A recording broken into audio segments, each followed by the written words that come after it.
Bueno, estaba acá en la naturaleza un rato, en la pseudo naturaleza de la calle, ¿no? De las calles de Buenos Aires.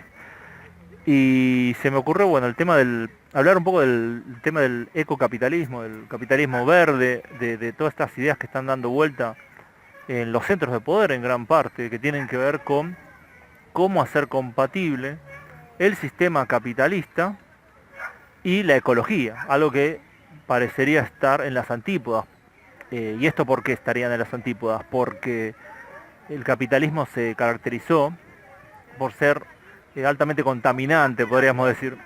Es decir, las fábricas, las grandes obras, las construcciones, el consumo en sí mismo, el consumo masivo, y llevó y llevará seguramente más a catástrofes eh, ecológicas, a las extinciones masivas de especies, a la destrucción de hábitats naturales, eh, y muchas cosas más, ¿no? Ustedes ya saben más o menos, este es un tema que se viene hablando hace décadas, ya incluso hay películas infantiles de Disney hablando de lo malo que son las empresas contaminantes.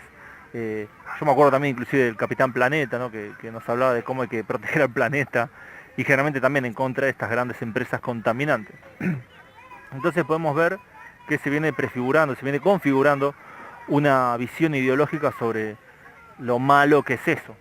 Y bueno, dentro de ese mensaje también hay veladamente y a veces no veladamente también un mensaje más o menos anticapitalista, ¿no? Más o menos, tampoco súper anticapitalista, pero más o menos. A veces sí bastante anticapitalista. Entonces nace esta idea del capitalismo verde como una manera de armonizar estas dos cosas que parecen aparentemente que no se pueden. Bueno, mucha gente que es anticapitalista o de izquierda, o inclusive no de izquierda, inclusive gente de derecha, pero que le interesa la ecología, dice, bueno, esto es imposible, no se puede armonizar el capitalismo con la ecología, no se puede, porque en sí el capitalismo tiene características de desarrollo propio que llevan a la destrucción y al consumo, y al consumo. Entonces eso no, sería imposible, sería una quimera, no se puede unir esas dos cosas. Acá es donde tengo que disentir con esta visión. Yo creo que lo peor que puede pasar no es que esto sea imposible de hacer, que no se pueda armonizar estas dos cuestiones, no. Yo creo que lo peor que puede pasar es que sí se puedan armonizar estas dos aparentemente incompatibles ideas y nociones. Entonces, ¿por qué digo esto? ¿En qué me baso? Y bueno, si uno puede ver también el surgimiento en las últimas décadas.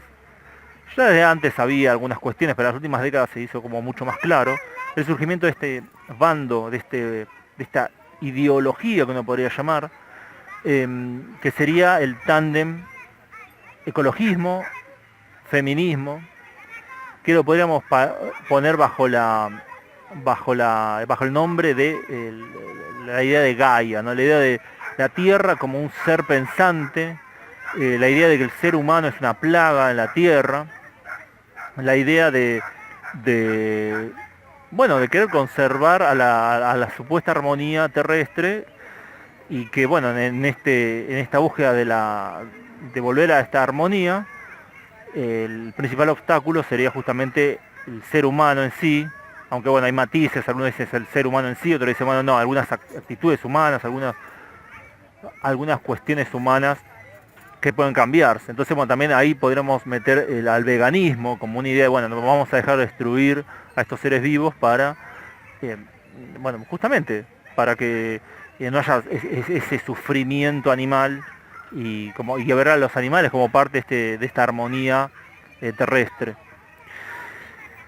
En cierto sentido, y en un sentido bastante obvio, esta ideología, que yo llamo ideología porque lo analizo desde afuera, no es que hay una ideología oficial, por lo menos no la conozco, eh, bueno, sí, se enfrenta al capitalismo en muchos casos, son de hacer marchas, de tener grupos de presión, pero también está la cuestión de que lo que podría pasar en esta dialéctica, para llamarlo de alguna manera, dialéctica muy trucha también, muy trucha, muy berreta, es que funcione.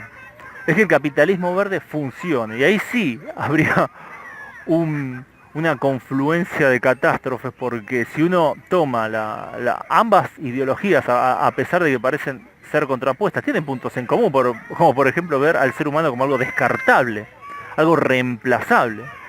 En el caso de la ideología de Gaia, este ecologismo feminista, vegano, etcétera, es a veces mucho más extremo que en el capitalismo, que por lo menos en teoría lo busca, ver por lo menos al ser humano como consumidor en algunos casos, pero el último capitalismo, es decir, el capitalismo actual, dejó por fuera a millones de personas que realmente sí ve como una carga, como que sobran. Ve digamos, está, como me comentaba el otro día una persona, me decía, bueno, yo la verdad creo que Thanos tenía razón, el enemigo de Avengers, porque habría que sacar a la mitad de la población, sería mucho mejor para el planeta, bla, bla, bla. He escuchado mucho eso, el ser humano como una plaga, ¿para qué tienen tantos hijos? Etcétera, etcétera. Entonces, yo digo, tengamos cuidado con respecto a este ecocapitalismo, este capitalismo verde, porque pues puede nacer un Frankenstein que una esas dos nociones de la vida. ¿Y cuál sería el destino de la humanidad cuando pase eso? ¿No? ¿Cuál es el lugar de la humanidad en el ecocapitalismo? Eh, ¿Cuántos humanos serviríamos en en un ecocapitalismo sustentable? ¿Cuántos humanos serviríamos ahí? ¿Cuántos eh, seríamos valiosos para el sistema verde por las hojas de los árboles y verde por el dólar, ¿no? Para decirlo de alguna manera. ¿Cuántos? Y yo creo que es un peligro real, ¿no? Que de hecho el cierto ecologismo, veganismo, feminismo, abortismo también, vamos a decir la verdad, es funcional totalmente hasta esta nueva configuración del capitalismo que dejó por fuera a millones de personas y que lo ve como totalmente descartado, ya que no sirven para nada. Habría que, bueno, que están ahí, que existen por gracia divina en cierto sentido, que existen por otras cuestiones, que si, digamos, si fuera por el sistema en sí, bueno, si algún liberal extremista podría decir, bueno, pero existen porque se reinventan, porque generan sus propios trabajos, pero realmente estamos creando, o el sistema está creando un sector marginal muy grande en muchos lugares del mundo. ¿Y cuál es el lugar de ellos? Y en ese sentido uno tiene que decir, bueno, pero al fin y al cabo, está bien, sí, es verdad, se están creando su propio lugar a fuerza, en cierto sentido. Se están creando su propio lugar, pero el capitalismo no los necesita, para nada, no los necesita, literalmente no los necesita.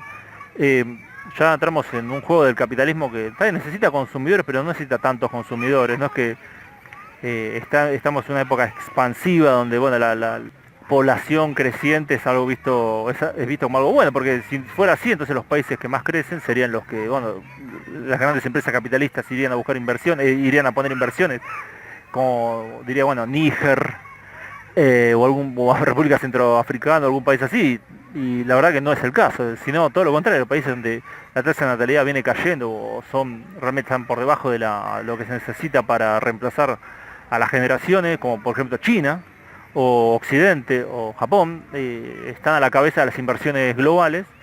Entonces ahí podemos ver claramente en los hechos que ya el capitalismo no está en búsqueda de estas poblaciones expansivas. Entonces ahí tenemos la confluencia de ambas ideologías en el objetivo de, de erradicar la mayor cantidad de personas posible para que realmente podamos estar viviendo en armonía. Así que bueno, espero que les haya gustado el video y que esta reflexión. Y bueno, pronto voy a hacer otro video, estoy subiendo videos casi diarios y en este formato un poco más sencillo, ideas más concisas, que vayan al punto y no extenderme demasiado. Así que bueno, saludos desde Buenos Aires al mundo y nos vemos en el próximo video.